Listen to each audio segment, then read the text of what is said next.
অরুণ ভাই, শুনলাম আপনি নাকি সাধু বাবার কাছে গেছিলেন, কি বললো সাধু বাবা? শালা ভন্ড বাবা সব মেয়েদেরকে মা বোন আর মেয়ের নজরে দেখতে বলে। এইটা খুব ভালো কাজ করছে, তারপর আপনি কি বললেন? আমি বললাম তাইলে আমার মেশিন দিয়ে আর কি করব, আপনি রাইখে দেন, আপনার জড়িবুটি কুটতে সুবিধা হবে।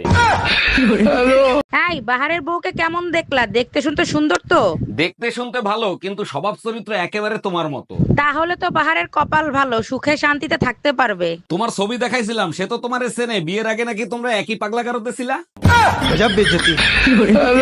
নান্টু ঘটক আপনার ছবি দেখাইছে, আপনাকে আমার পছন্দ হয়েছে, আমি বিয়ে করতে রাজি। আমিও আপনার ছবি দেখছি, বিয়ে করতে আমার কোনো সমস্যা নাই। দেখেন আমার হাসিটা কিন্তু খুবই বিচ্ছিরি, সামনে থেকে দুটো দাঁত পোকে খাওয়া। আপনি টেনশন নিয়েন না, বিয়ের পরে আমি আপনাকে হাসার সুযোগ দিব না। Bye bye. ঈদের শুভেচ্ছা রইল অরুণ ভাই, ঈদ মোবারক। ঈদের দিন অবশ্যই বাসায় আসবেন। ঈদ মোবারক ভাবি, আসতে পারি এক শর্তে, যদি ঈদের কোলাকুলি করেন তাইলে। ঈদের কোলাকুলি করতে আমার কোনো আপত্তি নাই, কিন্তু আপনার ভাই যদি টের পেয়ে যায়, বিসমিল্লাহ আল্লাহু আকবার হয়ে যাবে। বিসমিল্লাহ আল্লাহু আকবার হয়ে যাব মানে কি, বুঝলাম না। পশু কুরবানির সময় বিসমিল্লাহ আল্লাহু আকবার বলে জবাই দেয়, ভাবির জামাই কসাই। Bye bye. অরুণ ভাই, আপনার কুরবানির গরুটা তো মাশাআল্লাহ খুব সুন্দর হয়েছে, তা কত টাকা দিয়ে কিনলেন? ভালো না হয়ে উপায় আছে, পাক্কা 2 লাখ টাকা দিয়ে কিনছি। আচ্ছা অরুণ ভাই, আপনি কখনো গরুকে নিজের হাতে ঘাস মুখে তুলে খাওয়াইছেন? ঘাস খাওয়ানোর সাহস কখনো করি নাই, তবে নিজের হাতে গোশ খাইছি। এই কই তুমি, দেখো পেপারে কি লিখছে। কি হইছে, চিল্লাও কেন? তোমার জাত গোষ্ঠী কি পানিতে পড়ছে? প্রতিদিন পুরুষে শব্দ ব্যবহার করে 15,000 আর মেয়েরা করে 30,000। ঠিকই তো লিখছে, তোমাদের পুরুষদের এক কথা দুইবার না বললে তোমাদের কানে যায়। এই শোনো, ঈদের দিন কি রান্না করব, কি খাবা? টুম্পা, ঈদের দিন বন্ধু বান্ধব সব দাওয়াত করছি, তুমি কি রান্না করে খাওয়াতে পারবা না বাবুর্চি আনবো? আরে বাবুর্চি লাগবে না, ঈদে আম্মা আসতেছে, আমি ইউটিউব দেখে রেসিপি বলবো, আম্মা রান্না করবে। বলো কি, তাই নাকি? 1 মিনিট দাঁড়াও। হ্যালো সদর হসপিটাল, ঈদের দিন কি আপনাদের ইমার্জেন্সি ওয়ার্ডটা খোলা থাকবে? তোর সংসার নে, তুই থাক, গেলাম আমি বাপের বাড়ি। যাও, কিন্তু যাওয়ার আগে সুমন ফকিরের 600 টাকা দিয়ে যাইও। কিসের টাকা? আমি তো তার কাছ থেকে কোনো টাকা ধার আনি নাই। তোমার জন্য একটা তাবিজ আনছিলাম, বলছিল তাবিজে কাজ করলে টাকা দিয়েন। কি, তুই আমারে তাবিজ করছিলি? আচ্ছা, কালকে যখন তুমি বাসায় আসছো, টুম্পা ভাবিরে ওই সময় বাসায় আসতে দেখলাম, কাহিনী কি? কি বলতে চাও তুমি? টুম্পা ভাবির নিয়ে আমি কক্সবাজার গেছি? আমি সে কথা বলি নাই, টুম্পা ভাবির চার্জার নাকি তোমার কাছে, সেটা নিতে আসছিল। তার তো চার্জারই নাই, সে তো সারা রাত আমার চার্জার দিয়ে চার্জ দিছে।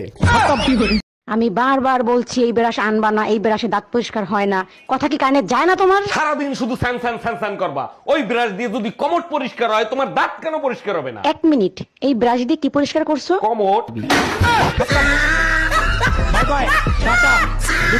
এই টুম্পা, আমি বেরোয় গেলাম, দরজা ভালো করে আটকায় রাখো।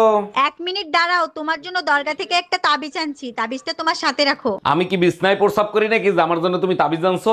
বাজে কথা বলো না তো, এই তাবিজ যতক্ষণ তোমার সাথে থাকবে, তোমার ধারে কাছে কোনো অশুভ শক্তি আসতে পারবে না। বলো কি, তাই নাকি? আচ্ছা, আমারে ছাড়া তুমি একা একা থাকতে পারবা তো?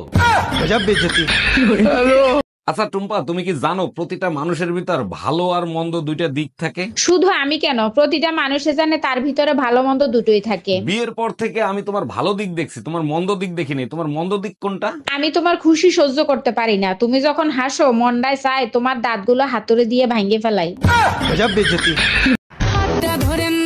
নাকামি মাইরেন না, আপনি পাগল চেনেন না, পেতনির মতো চোখ দুইটা আয়না দেখেন না।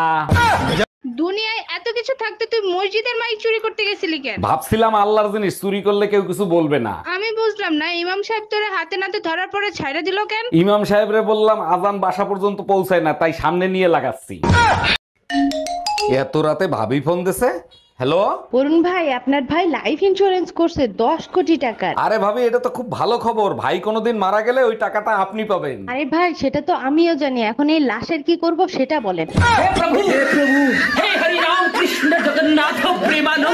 আচ্ছা ভাবি, আপনি যে এতগুলো বাচ্চা নিলেন, এদের নাম ঠিক মতো বলতে পারবেন? শুধু আমি না, দুনিয়ার সবাই বলতে পারবে। বলেন কি, তাই নাকি? তা কি নাম এদের? January, February, March, April, May, June, July, August, September, October, November কোলে, ডিসেম্বর পেটে। এই তোমার এই রাস্তার খয়রাতি গালি দিতে দিতে গেল কেন? আমি জিজ্ঞেস করছিলাম তুই কি কোনো নেশা করস, বললো মদ খায় না, জুয়া খেলে না, মাগিবাজি করে না, কোনো নেশাই করে না। দেখো, বালের কথা ইংলিশে বলো না তো, তোমার গালি দিছে কেন সেইটা আগে বলো। তারপর বললাম আমার বউর কাছে একটু চল, তারে দেখাবো যে পুরুষ কোনো নেশা করে না, সেই পুরুষ তোর মতো রাস্তায় খয়রাত করে খায়।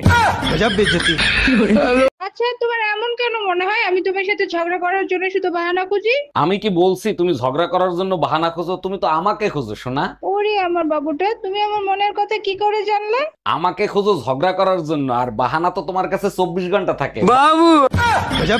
ডাক্তার দেখেন তো ওর কি হয়েছে, রাত্রেবেলা ঘুমের ঘরে আমার নাম ধরে ডাকে। এটা তো খুব ভালো কথা, আপনার নাম ধরে ডাকে, তা সমস্যা কি?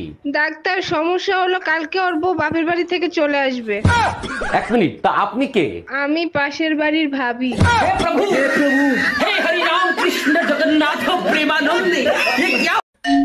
আসসালামু আলাইকুম আম্মাজান, আপনি যে আমার বিয়েতে গাড়ি দিছিলেন, গাড়ি কি কিস্তিতে এনে দিছিলেন? ওয়ালাইকুম আসসালাম জামাই, গাড়ি কিস্তিতেই কিনে দিছিলাম। কেন, কোনো সমস্যা হয়েছে? সমস্যা হয়েছে মানে? আপনি তো কিস্তি দেন নাই, গাড়ি তো কোম্পানি ওয়ালারা নিয়ে গেছে, আপনি কিস্তি দেন নাই কেন?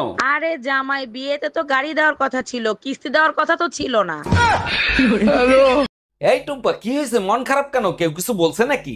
এই গরমে এত কষ্ট করে কাজ করি আর তোমার মা আমারে উল্টা পুল্টা কথা বলে। শোনো, বেজ্জতি আর গরম কখনো গায়ে মাখাবা না, যত গায়ে মাখাবা তত বেশি লাগবে, অতএব টেনশন দিবা নিবা না। দারুণ আইডিয়া দিছো, আজকের থেকে তোর মারে এমন টেনশন দিব হিট স্ট্রোক করে মারা যাবে।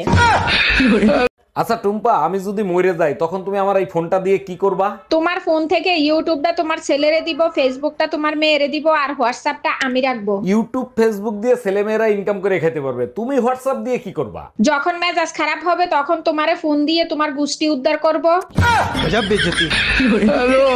এই মহিলা আমার জীবনটারে জাহান্নাম বানায় ফেলাইতেছে। আর তুমি আমার জীবন দোজক বানাই ফেলছো। তোরা যদি ক্যালেন্ডার হইতিস প্রত্যেক বছর পাল্টাইতাম। আর তুমি যদি আদা হইতা, কসম তোমারে প্রত্যেকদিন পুতো দিয়ে যাস্তাম।